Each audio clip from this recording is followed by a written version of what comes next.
Awesome. Welcome everyone to another session of Knowledge Press. In these sessions, what we do is we cover the market intelligence for markets coast to coast across Canada. My name is Debbie Balfour, and my son usually does this with me, but he has plans today, so he sends his regrets. We're from Zeal Properties, and I have with me today Donna Cook.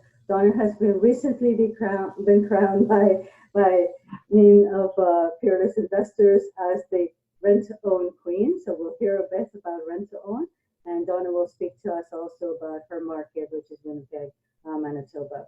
So welcome, Donna. Thank you so much for being here. Can you go ahead and introduce yourself, speak about how you got into real estate, what your background is so far, and your strategies. Thank you, Debbie, for having me. And I think this is great. You're doing this with your son. I have some projects with my sons as well. I have come from a real estate background. My dad was a builder and held rental properties. While my kids were growing up, I had an accounting service and a couple of properties. But then in 2009, I just decided I needed to get into this game of real estate bigger. And I started part-time and then moved into full-time. Since then, I have done some builds. We did cottage builds, and I have a bit of land. We've done a conversions from single family to duplex, buy, hold, and reno, or buy, reno, and hold, actually. And so I have a few rental properties, and buy, reno, sell. I did a lot of flips. And my favorite strategy right now is rent to own. And I've done some of those renos as well. So far, with all these strategies, I've done about 60 renos. And also, while doing this, I'm doing it with joint venture partners. We build relationships with people that align with our values, my values, and it's very profitable and works well. Awesome. So before we start off, before we go into the market of itself, can you tell us a bit about rent to own, like the steps? Like, I know you've had so many questions lately. You have been appearing on lots of different sessions like these talking about rent to own. But I want you to, can you walk through with us, like from beginning to end, like the steps methodically for a rent to own? Okay, sure. I mean, it's a pretty involved process, and it's great to have really good training to do it properly, so you're protecting, your tenant and your investor. But in general, like a quick version is, we're marketing for rent-to-own tenants. We drive them to the website. They get some education from my website, and then they have to put in an application. And I have an assistant, and we go through the different steps of their qualification. It's pretty intense qualification, and we want to have people that are aligned with working towards getting a better credit rating, or saving for their down payment, or fixing some situation they're in. And it's not always bad things. Sometimes things, just bad things happen to good people. And it might be someone who's started a new business. They have to have 2 good years before the banks will look at them. And we have people that are in consumer proposal. And then also we have them work with our credit advisor and our mortgage broker. And the credit advisor will take a look at them and make out a plan for the next 3 years, because most of ours are 3-year terms. We have a couple that are 4. And once we have gotten a plan and an idea what they can qualify for and what they need to do to improve their situation, they have to put a deposit down. So we take a minimum of 2.5% of the purchase price in 3 years. And then we start looking for houses that will match their financial situation and their family situation. You want them to be in a house that they really like, but they also have to be realistic. And it can be, sometimes they like to look at higher priced, and we have to keep them in a good range, because we don't want them to be house poor or stressed. And just want it to be a good experience, and then a learning experience as well, because some of them now are homeowners in training. They may not have had homes before, and they are working with the credit advisor, and then we have financial advisors that work with them too, and there's free workshops and that to help them through the whole process, and then also help the person that does the property inspection also helps out the people so they can understand how to take care of the house as well. And once we get a house that fits, everything, then, and have the inspection, everybody's good with it, then I have an investor come in and buy it with me, and we have a joint venture partnership with them. And then, of course, the rent-to-own tenant has to sign their joint venture or their rent-to-own agreement, option agreement, and put the rest of their down payment down, and they're good to go. And basically, they are a tenant first, and for the 3 years. But we also have, and we have a lease. So that protects us as far as the rental portion of it. And then we have the option agreement with them, and that protects them as well, that they know they can buy this house in 3 years for this specified price. And also for, we've already worked out the monthly payments for them. And then I take care of the house for the 3-year term. Like they do, one of the good parts about this strategy is that the rent-owned tenant does take care of the renovations, or there's nothing big to renovate, but any maintenance and that. So that is on the rent-owned tenant. So that's another reason that this strategy is very nice. But I still have to do quarterly checks on the house to be sure everything's going well.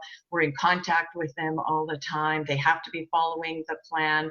And, I'm also managing the investment for the investor and doing the financials and banking and all that. So then once the investor puts their mortgage on the property, then they are done, and then I take care of everything else.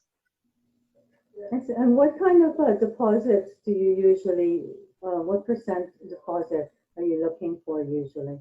At least 2.5% of the purchase price in the 3 years. And usually if we can get more, that's better, because then it lowers their monthly payment. Mostly we've been seeing 10,000 down right now, which is, okay for our area, because our, house values are quite a bit lower than other parts of the country.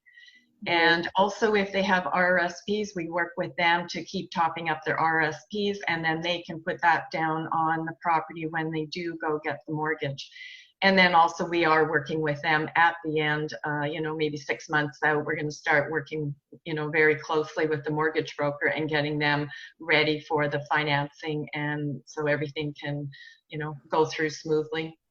And then of course, if they purchase the house, they get possession, and then myself and the investor gets paid out. Excellent. So you've got a really defined exit strategy when it comes Absolutely. to Yes. For you, for your and your JV partner on that. So you said that you check in with them, make sure they're following the plan. Are you just trusting them that they're following the plan, or are you checking with like the credit assessor to see if they're doing everything they need to do? No, I do check with the credit advisor, and everybody's different. It depends on what their situation is, and some really don't need that much help, because when I started talking to them, they're already working on their credit score, and they're aware of all those things. So those are great tenants, and they usually like to they like to do it, so they're happy to do it, but they don't need as much help. And maybe they're only checking in every 6 months or once a year. Somebody that's really low score and struggling to understand it all, then they might need to check in quarterly. And but it is part of my option agreement with them that they absolutely have to check in, and we do have once a year that we pull their credit also, and then we just want to make sure that it's all going smoothly. Can you highlight for us the advantages from from that tenant buyer's perspective of doing a rent-to-own? I think mostly, well, it depends on their background. If some people are new to the country, and I have one family that were living in an apartment for 6 years with 5 of them. Now they're finally into a house, and otherwise they couldn't got into a house. They had a bit of credit issues. She ended up on part-time, and then the bank, wasn't happy with that, and they didn't have enough for their down payment. And that's one instance. Some people maybe don't have a credit score high enough yet because they are new to the country, just started jobs. Those are issues that come about, or not enough job history, especially if it's a new business. Then they want them to have more history. They're able to have their family in the area they want to be in and not have to change schools again, or maybe have bad situations with landlords. They're able to have pets, and kids can paint the rooms whatever color they want, and then also they are putting in their own equity. We have a couple houses that the basements are partly finished. Well, they'll be able to finish these basements off. It's just putting in ceiling tiles and flooring, and that will probably give them another forced equity of about $10,000 when they go to purchase the house. And that's something that they really like. You can't do that when you're sitting in a rental. And we know what the purchase price is and what their monthly payments are, and that never changes. Right. So we've got these, they're able to get into their home in advance of when they could have gotten into their home. So they get in early, it's their home, they get to personalize it. What are some of the advantages for the investor? Well, if they're, let's say, investing with me, that, it is a passive income. After they get the mortgage and the down payment down, then their job is done, which is very important, but they are passive at that point. And it's a very safe investment. You have people here taking care of the house because they have money into the deal. They are adding to it. They're adding equity to it. They are taking care of the maintenance. And again, we know what the costs are, what the exit strategy is. We don't have to pay for a realtor at the end. And, I've had people wreck my properties that are long-term tenants. Some of them have been great, but just happens. That's the way it is. And sometimes you get someone damaging it, and then you have don't worry about vacancy because you have that tenant for the 3 or 4 years. Yeah, that's right. And then also because you don't have the maintenance costs, the utility bills and things like that, you're able to get higher cash flow. Exactly. Yeah, and we are working on cash flow for sure. We have cash flow, we have appreciation and the mortgage pay down. And then we are, taking in the option payments. So that's a little bit of a bonus that there's that cash flow as well. So we get some of that down payment up front. Exactly. Yeah. So yeah. Great. And then even as far as an exit strategy, if for some reason it doesn't work out, sometimes things change and people have to move on, and they leave part of their deposit. They don't get the full amount back. They get some. We need to have that in our documents to be able to, for them to qualify for CMHC mortgage financing. And so we do have a deposit that we could cover any renovations if something ever happened. And they only get their deposit back after we paid for all those and any holding costs, because they actually did break the contract. And also, then there's plan B, C, D, you know what I mean? We can get another rent-owned tenant, or we can rent it, or, we can sell it. There's all kinds of options. Yeah. And you still had that, great cash flow during those years too. So, exactly. Yeah. So one of the big reasons I think for the holding some of that deposit that they've put down too is because we, as in the property owners, we weren't able to sell that property, right? During that time, we could have maybe sold it for higher, but we weren't able to do anything with it because we had made a promise to them. We had that commitment to them. So that's one of the reasons we could keep that. We want to be able to hold on to some of that money and not give them back everything that they had left. Is that correct? Right. Yeah. Cool. That's awesome. I think it's an amazing strategy, Donna, and I think that it's a real it's one of those we talk about as real estate investors. We're always helping. We're providing solutions, but I think this one is one of the best ones where there's a real win-win in it because we're truly helping people to achieve, that first dream of having their own home. Everyone dreams of having their own home that that they have, and helping people do that is such an amazing. It must be such an amazing feeling. I haven't done it yet. So. It is really good, especially when you have the families and the kids are so excited or they've never had a house or never had a room of their own and you're able to paint it the colors they want. And the ones that I renovated was really fun because they got to pick out some of this stuff in advance. And then it was kind of got to do almost like the HGTV reveal. And it was fun. Oh, that's so nice. I had another question and I now forgot it. Well, I was just going to mention too that I actually have had a lot of feedback from investors saying that they really like it because of the feel-good strategy and that you're helping people. And, I looked at it at first really because of the monetary reasons, but then once I started doing it, it, kind of really gets you and it's great. And it is it's win-win-win because everybody comes out ahead. Yeah, I do know my question now. It's around that from our perspective. You said that you let them pick their own home, but what do you go through to, we have to make sure that it works for us. So what are you looking for in that? So how do you control that so that it also works for us for an investor as an investor? Yeah, for sure. And it's not easy. Previously, I had gone and looked at all the houses with my realtor and then called the people out when we found a couple. Now I'm scaling my business so much more that I just can't do it, but I've got the right realtor now. So, I have a meeting with the people. We have, we call it the dream home checklist, and they put what they need. They absolutely have to have 3 bedrooms or whatever it is. And we come up with what they need and what they would like, but not necessary. We look at the area they're interested in, we look at the price range, and then that's when my realtor starts sending them the listings from MLS.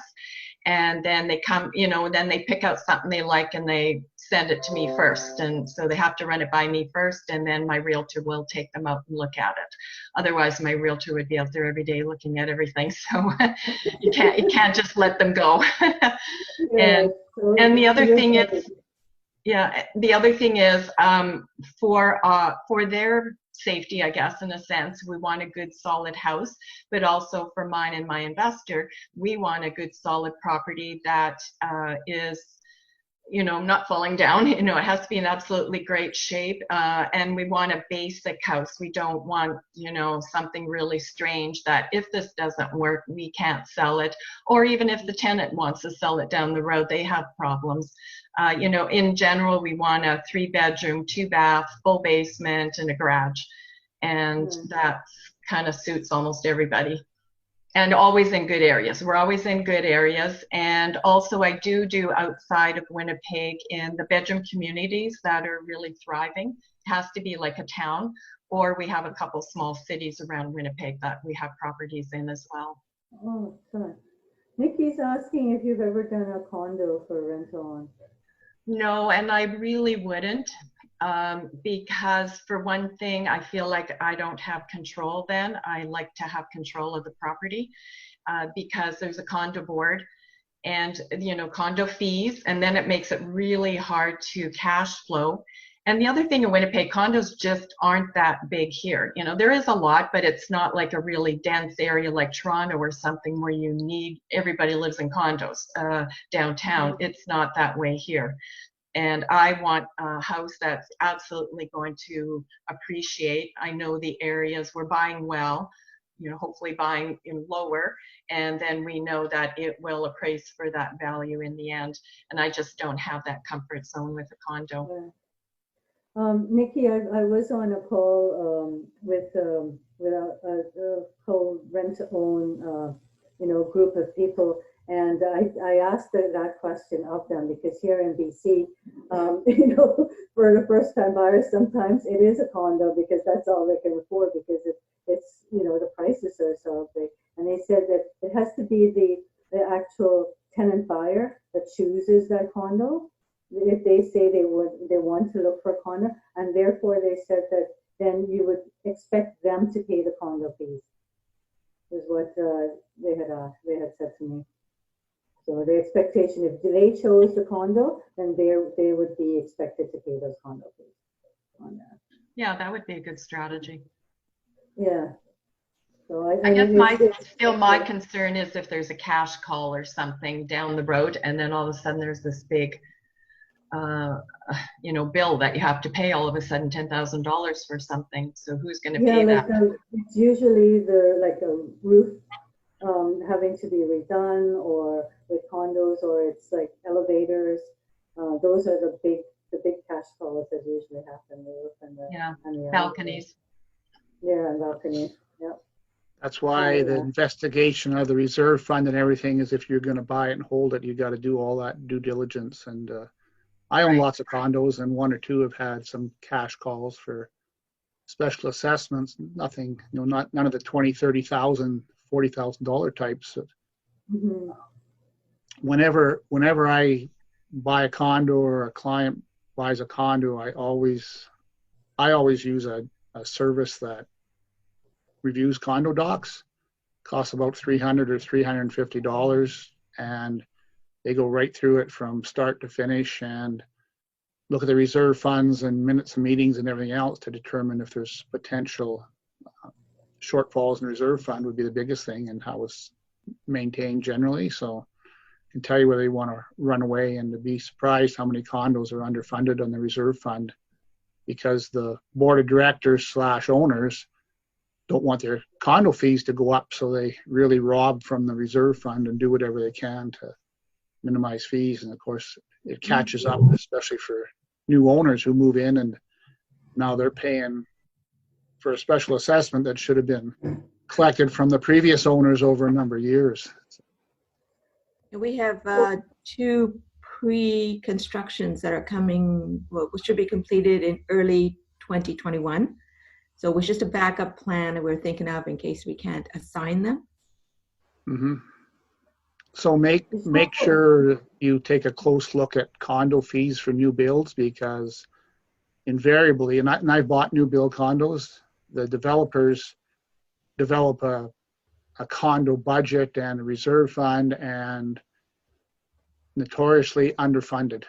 They say, well, it's all new, we don't have to do anything, right? So they don't collect any money because they say, oh, the roof is brand new and everything's brand new, but in 20 years, that roof is not going to be brand new, and someone's got to pay for it, and you got to start collecting the money from day one from the owners. So, you have to have, in Alberta, you have to have a reserve fund study done every 5 years. So it's worth, if you buy them and get involved with the board and stuff like that and know what's going on, because invariably the condo fees will be much less than what it will be, a year or two down the road when they start to find out that they don't have enough money to do windows and doors and whatever else when the time comes. That's why I like houses. Then we have all control for everything. I got lots of houses too. So.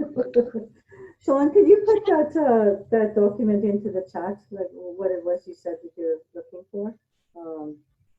You said something about I forgot the name now. You said that you check on the reserves. That would be good. Yeah, there's lots of companies that do that. If you Google condo reserve study review or something like that, you'll find, it's no sense me giving out Alberta companies unless you're in Alberta. Yeah. So, but generally in your own neighborhood, you can find that out. So, or touch base with some of your other real estate investors. If you're in a local club or something, they may know some contacts. I use a company called Condo Max here in Alberta. They're out of Calgary, and it's best to have one who's in the city that you're buying in, close by. So, because 9 times out of 10 have been around the business any length of time. My person, if I tell them the name of the condo complex, they don't even have to do anything other than say, oh, I'd run away from that one because I've done a couple of studies on it or whatever. So But if it's something they don't know or you really want all the data, then it's worth pursuing. So. Great. Thanks, Sean. Thanks for that. So, Donna, let's talk about. So we talked about your favorite strategy, which is the rent to own, and I know many people here, were interested about that. But we also want to hear about the market Winnipeg, because we don't. Many of us don't have knowledge of that market, and we're looking to see, is that a good market for us to invest in. So can you tell us a bit about the market, and maybe even some of those bedroom ones that you're in? But let's, concentrating on Winnipeg. What makes Winnipeg a good market to invest in? I think it's a great market. It's always going up in value. We have stats back to 1977, and only 2 of those years did we ever lose any value. It was only went down $2,000. So that's why I am totally comfortable in setting my purchase prices, in 3 years. We have very low prices here. Our average house price is $316. And right now, most of my rent-owned tenants are buying in the range of, $240 to $300. So it's easy to get into the market. It's about $50,000 down, and then, you have a great rent-owned tenant. We have a very diverse economy. There's several, businesses here, and, there's education and IT and health, a lot of health and agriculture and manufacturing. And then, so when you have the problems with the, oil and gas, it's not affecting us here. Even in 2008, with all those problems in the States, nothing affected us here either. We just kept going along. It was actually ended up being one of our best years here. We have, one of the lowest unemployment rates. And the vacancy rates are good here. They're about 3%, and that's the highest it's ever been since I've been investing. And the Landlord-Tenant Act could be a little more landlord friendly, but once you know it, you can work with it. And like through this whole COVID and that, like I had all my people pay, all my long-term tenants paid, all my rent-owned tenants paid. Nobody was out of work. And that's, just showing what kind of industries they're in. And it, they just kept going, and, they're improving their lives and going on, and it's not out of their range to be able to buy houses, in the markets that are 800,000 and that. What's usually the appreciation rate? What's the average appreciation? There's been different rates over the years. Right now I'm using about 3% because we are buying in thriving communities that are maybe going a little higher than maybe the average in the, other parts of Winnipeg, or and then also buying lower, and then the people do appreciate the house themselves, so that adds to the value when we are selling it to them, and we're within those ranges. So it helps with our bottom line here, because it's appreciation, mortgage pay down, and then there always is cash flow, which is another good thing about Winnipeg, because no matter what, you always have cash flowing properties. Do you have any universities around there or things like that you can, is there an opportunity for student housing? Yeah, there is, and I've never done student housing myself. Mm-hmm. It's kind of an interest, but I just felt I should focus on what I'm good at right now. But there's U of M, University of Manitoba. It's in a very good area, and people do buy bigger houses there and kind of rent out rooms. University of Winnipeg is downtown, and you can buy cheaper properties there and actually change them into student rentals. And then there is Red River Community College, and it's kind of in an area that's good for buying rental properties as well, very low prices. Are there any areas that we should stay away from, or that you say, oh, this particular neighborhood, don't even think about it? Yeah, I don't do the core or, the north end. I do have a couple properties like right on the edge of the north end, so I'm good there. I did buy a couple houses like in the hood, and on paper they were making like $650 a month, but in the end it wasn't worth it, and all kinds of things happened, and they're quite interesting. And, you know, in the end, you know, we didn't lose, but we didn't really make anything in the end by the time we renovated again and just sold it. And we just thought, well, let's get out of there and go somewhere else that makes more sense. So other than rental, and you said you do some buy, renovate, and rent, and then you also like the BRRRR strategy, and then you said you also do some what was the other one? You do some flips, right? I've done a lot of flips. Yeah, So, and I'm always looking for flips. I love doing flips. Then you can just renovate to something really fun, and you know, it's more design work in that, and you know, I like doing that. Designing for rent to own is nice too, but then you're doing it for their taste, and you know, which is important. You know, might not be mine, but it's, you know, it's not the same thing as going in and doing your own design. When you're doing the renovation, are you doing like down to studs, or are you just doing more, you know, lipstick and rouge sort of renos? Done a lot of different things, but you know, 2 of them were conversions, so that was like to the studs, and you know, going through all zoning, and you know, it's not fun dealing with the city, and I'm not really looking towards doing any of those again. You know, I might, but you know, they waste so much of your time. And you know, we've done you know, it depends on what it is. If the numbers are there and my team's on board to do it, then we'll do it. You know, we've ripped out knob and tube and all those kind of things, and you know, that's fine. It just needs to be, it has to be safe, it has to be with permits, and it depends on what the area needs as well. What would be the average? I don't know if have you done like a unfinished basement that was ready to, it could be suited, it had everything there, it just was unfinished? Have you done that kind of renovation? Did you say a suite? Yeah, to suite it, say an unfinished basement that was, you know, it had the right egress, it had the walkout capability. Have you done, but it was just unfinished? Have you done anything like that? Not really, but we did do a couple, you know, I guess the ones we did were kind of a different layout. One of them was like 3 stories, and we did, you know, the basement, we did convert that basement. You're right, actually, now that I think of it, we did convert that whole basement, and then the next, and it was, I think, part of the main floor was their suite, and then the main and second and third floor was the other suite. And then, so we don't really call it a suite here, it's a duplex. It depends on the, you know, the footprint of the property and that. Yeah. And again, it's just a huge amount of work with the city.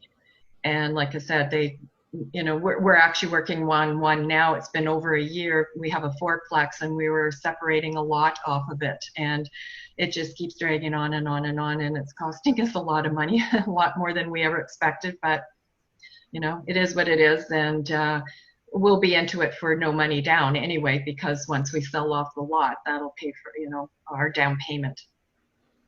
Right. So I was just wondering, like, what kind of appreciation then would you see when you do something like that? Rules on suited property are way different depending on what city. Edmonton is like the cowboy country of legal suites. You can add one, and you can do that in just about any property anywhere, and make duplexes into 4-plexes and stuff. Anyway, that one is a 4-plex, and like I said, yeah, we'll be out of it with all our money. And that was the main strategy, is just to get in and get out. And yeah, it took longer, but whatever. We'll end up with a better property in the end too, because of the, you know, work we put into it. Right. And are you flipping that one, or are you going to hold it? No, we're holding it. Holding it. Awesome. Yeah. So you go in, you set it up, you take back your money, and then you've got your property now that is your buy and hold. Yeah, because it's getting refinanced. Right. Awesome. That sounds great. Anything else that's unique about your market, knowing a bit about other markets out there that you want to highlight about the Winnipeg market? Well, I guess the cash flow is one of the things, because I understand in other markets you don't have cash flow, and here it's not unheard of pretty well to not have a cash flowing property. And also just the market stability is excellent here. Like I said, we don't seem to have well, we're not connected to oil and gas at all. And so it's always stable and going up. And, especially if you have long term, it's always going to appreciate. And, it's good for the shorter term as well, even the 3 or 4 year rent to own terms, that it gives us a good return on it. Edmonton is notorious for instability in their prices in Alberta, so we go up and down quite a bit. And to get a cash flow on a property like a single family, you pretty well have to put a suite in the basement. So your rents probably aren't a whole lot different out there than what our rents are, but your housing prices are a third less. Well, I have one side by side, and my investor bought it for $250. I had renovated it, and we are getting I think it's $2,600 on that between the two sides. So you paid $125 a side, and you're getting $1,300 a side. Yeah, the 1% rule basically. So yeah, in Edmonton for a side by side duplex all fixed up, you'd be paying $350, $400 at least, maybe more. So yeah, it's hard to make them cash flow like that. Nikki, I saw you come off with mute. Did you have a question? Donna, for your rent to own, what's the shortest term and what's the longest term you've done? 3 years is our shortest term because I don't feel it's worth it to us as investors to do it unless it's 3 years. You're paying out a fair amount of, your upfront costs, your legal, land transfer tax and that. And I just want that spread out kind of over 3 years to make that number work. And the longest I have is 4 years. 2 people that are in consumer proposals, so they'll be finished in 2 years, and then they'll have 2 years to build their credit even more. And that one just ends up being even more profitable because it's, a 4-year mortgage pay down. Okay, thank you. Donna, on your rent to owns, what kind of cash flow are you do you get compared to a buy and hold? Like, what's the difference? Kind of between 300 and 500 is what we're looking at usually on the rent to own.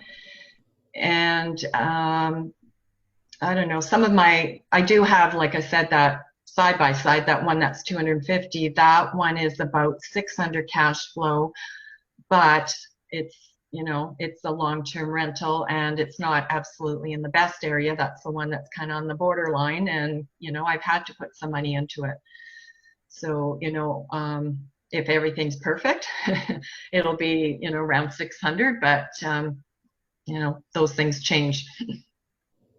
And then, of course, we have tenancies. The tenants aren't staying as long. Yeah.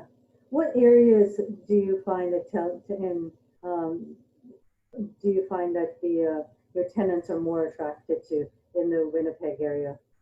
Kind of mid-range, like they're a nice area. There's great schools. Here you don't need to worry about transportation really because Winnipeg is only 40 minutes from one end of the city to the other.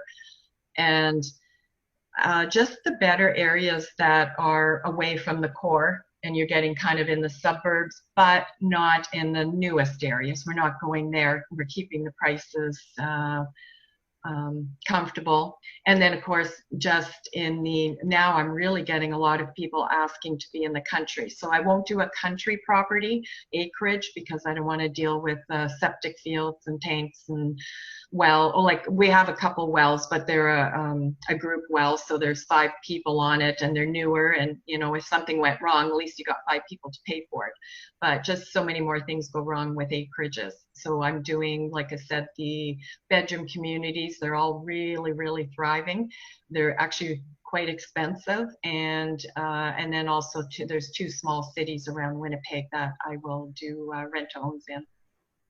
So for us, that are outside of Manitoba, can you tell us some of the names of the neighborhoods? Like, what should we be looking for? That's okay. That kind of buyers are like. Yeah, so like Selkirk is a small city and Brandon is a small city. I have people either in or looking for Stonewall, Stony Mountain, Oak Bank. That's from my area. And I have one one family in Labroquerie. And Dugald would be another one, Tyndall. Those are, the communities around. And then in Winnipeg, it's St. Vital, King, trying to think where else do we have, West Kildonan, East Kildonan, North Kildonan, Transcona, St. James. Those are all good areas to be in. Excellent, because I'm always on realtor.ca and I see these, prices for homes, but I'm not sure, like, is that a good area? Isn't that a good area? so knowing the names, that I can say, oh, okay, I know Donna says that this is a good area. so that really helps. And what area, when I had asked you about to stay away from, can you give us a name of those areas that when you said it was like the core area? Yeah, it's like the core area, the North End, Point Douglas, and the West End.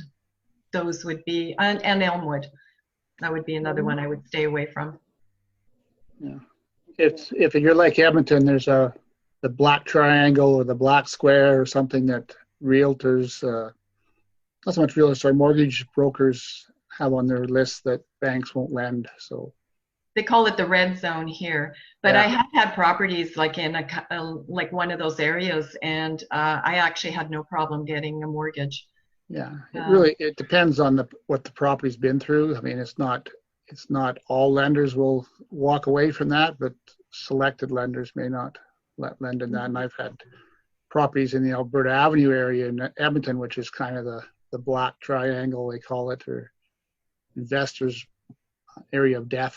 So you spend a lot of money on a property in there, and you just find out that, especially out of town people, they don't know the areas and they don't know the clientele is, mostly C renters instead of A renters. So your location is really, really important.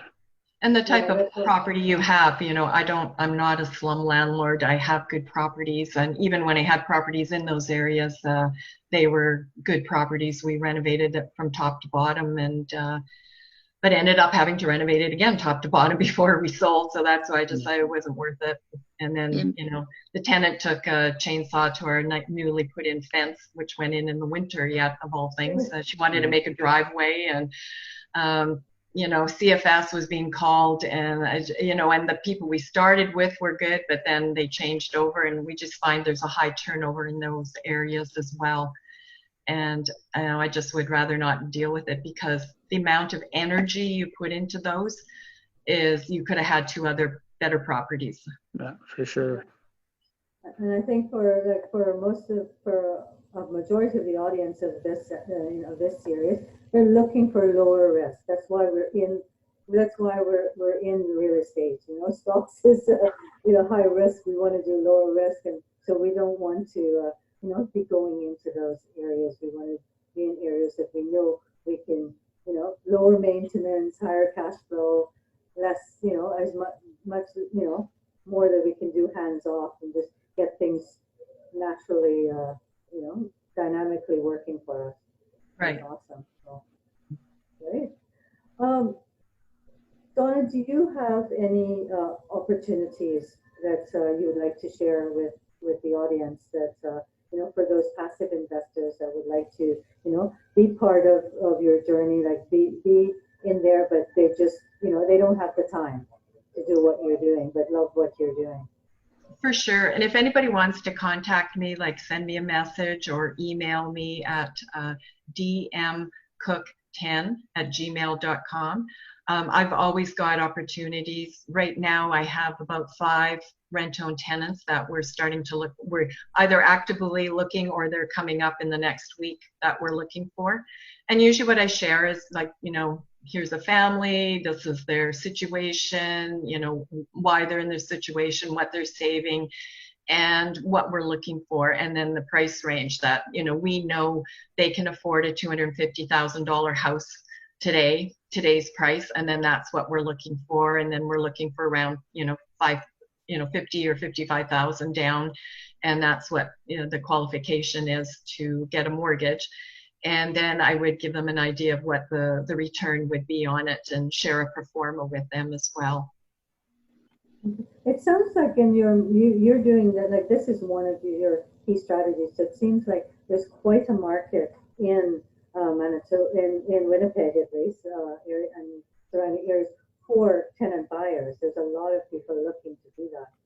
Yeah, and I started in 2014, and I didn't get that much of a response then. And then late 2018 is when it started really picking up. And then last year I started putting together more systems and adding more people to my team so I can take on more people, because it is labor intensive if you're going to do it right and really work with the tenant and make sure it's a safe investment for the investor. And so you have to have these teams in place. And, like even through all this COVID, I was still getting applications. I got less in April, but May I had 41 applications. In June, I had 46 applications. And right now, working with 5 people that have been qualified. And, I have a few more that I haven't even had a chance to look at yet. They've gone through the first 2 levels with my assistant, and I just need to get to them to see if we can, get them to the next level and hopefully qualified.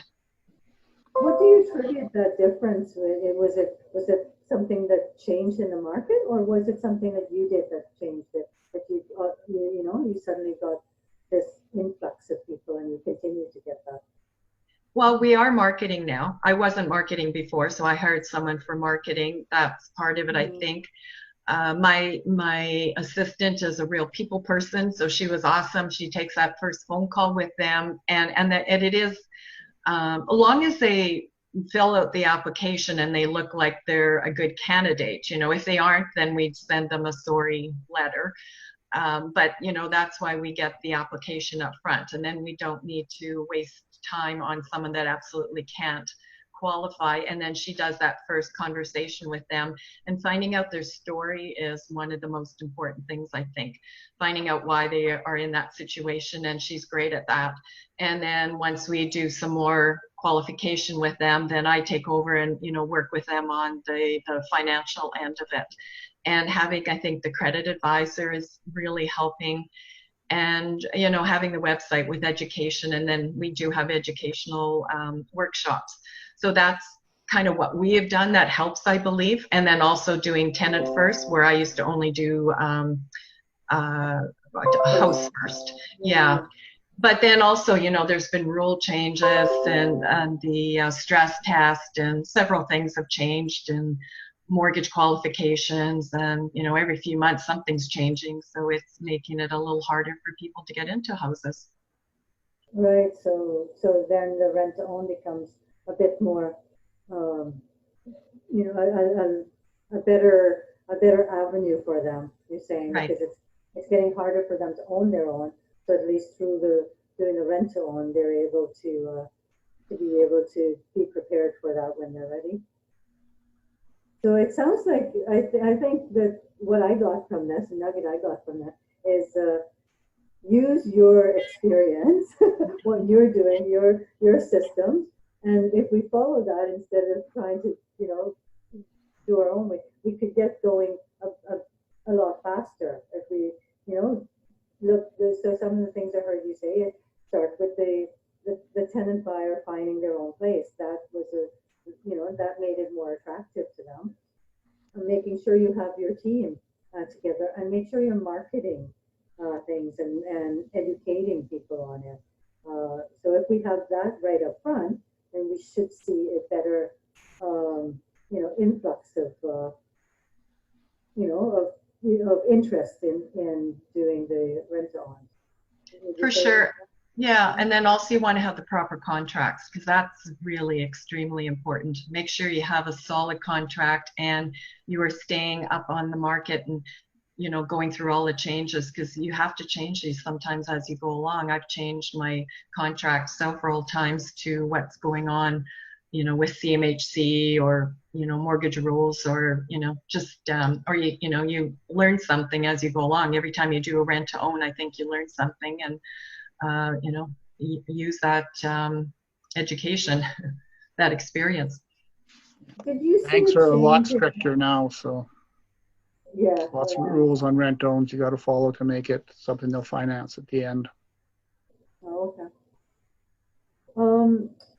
Did you, so you said that your marketing changed, the way you marketed things changed.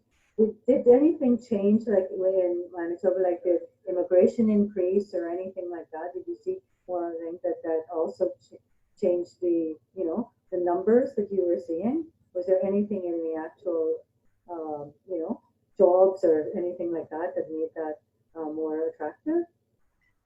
Yes, our immigration has gone up. We have a lot of people coming from the Philippines, and I have people in my houses from the Philippines, and I got, that could be one of the reasons. Just jobs too. There is a lot of good jobs. There's a lot of big construction job projects going on, and other areas too. Different manufacturing has brought in different jobs, and from out of town as well. Mm-hmm. Speaking of Filipinos, I heard you on, I think it was on Fearless.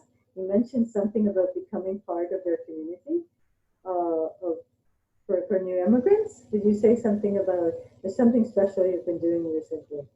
Well, we're trying to put something together. I do have a realtor who is from the Philippines, and we were trying to put something together, and then COVID hit. So we are looking at it still down the road where she wants to have her and her partner and everybody is Filipino, the mortgage broker and the insurance agent, and then they could live stream to their community. And then if someone can't qualify for the mortgage or buy a house from them, then I'm the next option and I could help them with the rent to own.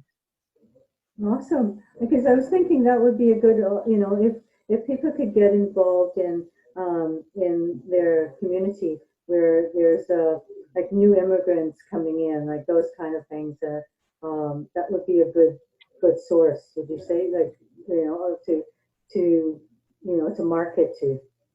Absolutely. And my clients, they have recommended other people, in their community to me. And, I kind of, talk to them a lot just to get information and how I can do this better with their community. And, and we have some plans to go further with that too, but just right now, and with everything kind of closed, it's not closed, but it's not the time to start having a big gathering.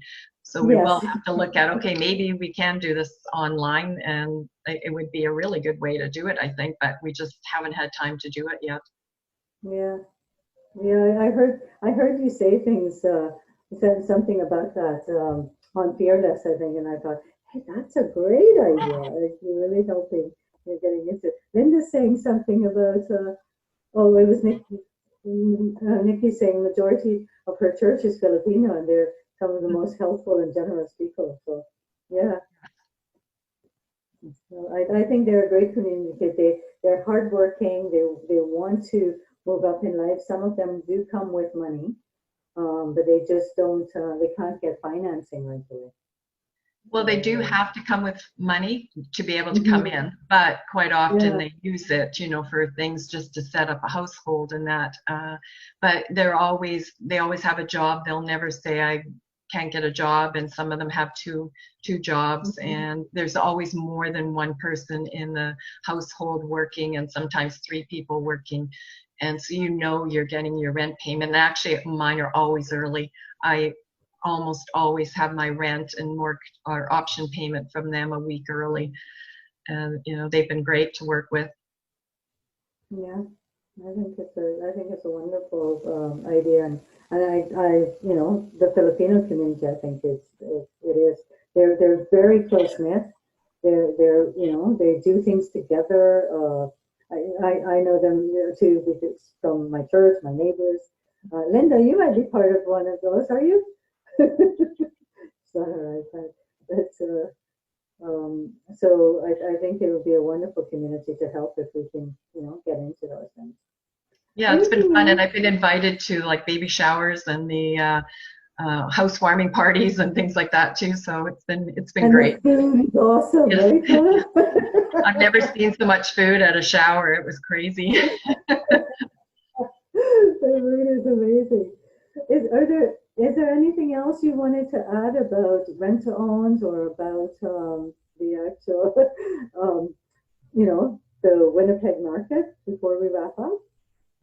I guess just I feel it's a very safe market, especially for somebody who's a first-time investor. You know, if they're looking to get into it, they're not worrying so much about how to work with tenants and that. And, you know, if they happen to work with me, then they don't have to worry about any of that.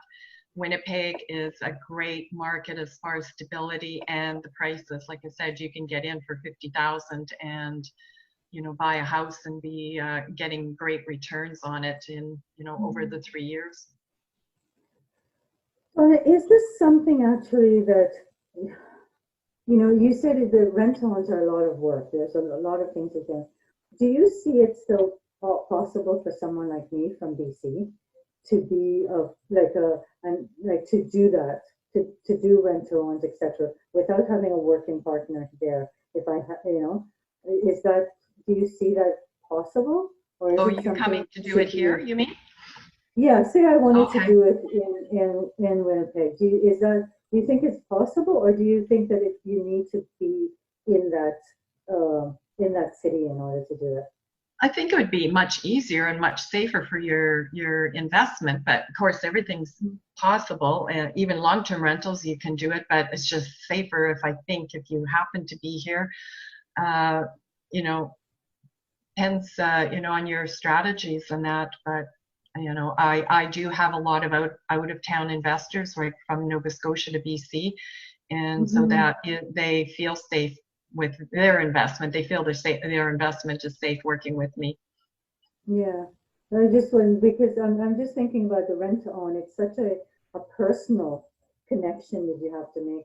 I was just wondering if you felt that that's something that should be done within your own city where you can actually meet the people, or is it something that can still be done from a distance?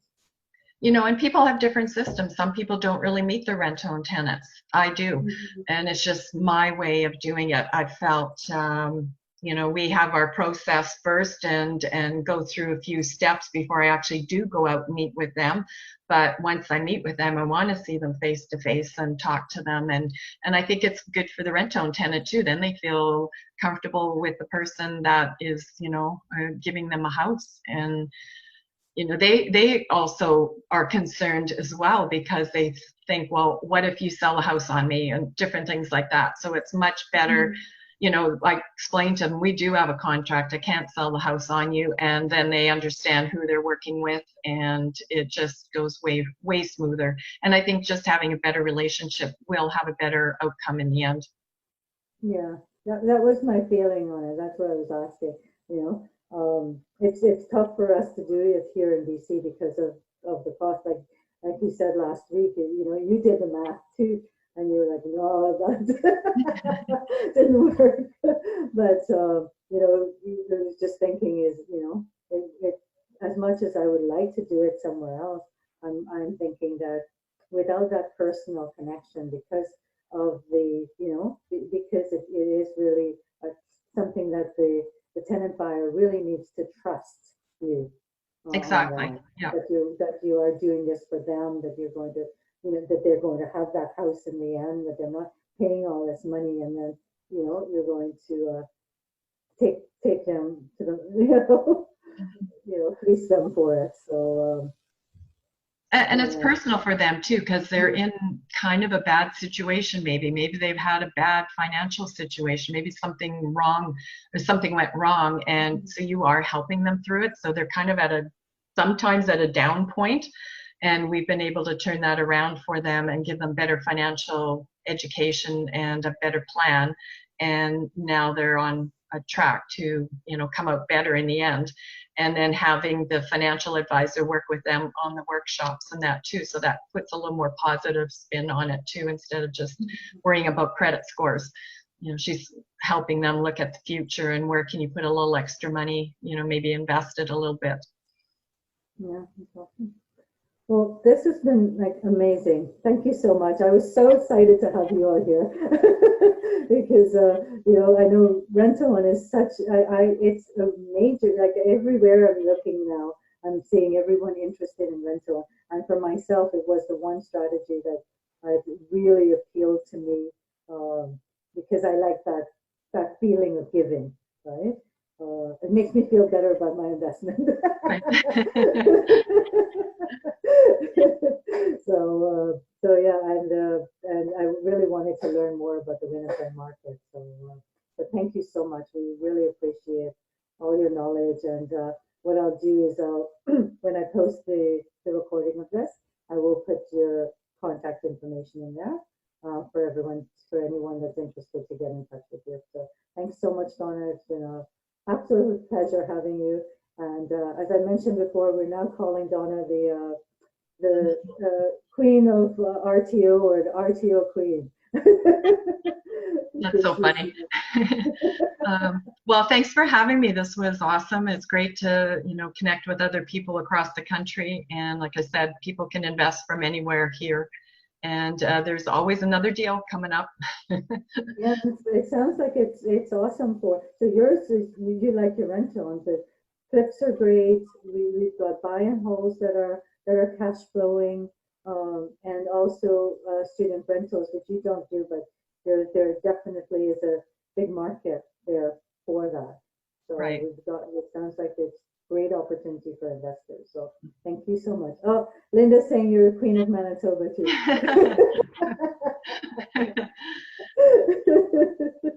So everyone's saying thanks. Nikki says thanks. She learned a lot, so thank you so much. Okay, thank Have you. a wonderful day. Say a happy birthday to your granddaughter for me. Yes, I will. And bye, everyone. Take care. Okay, bye.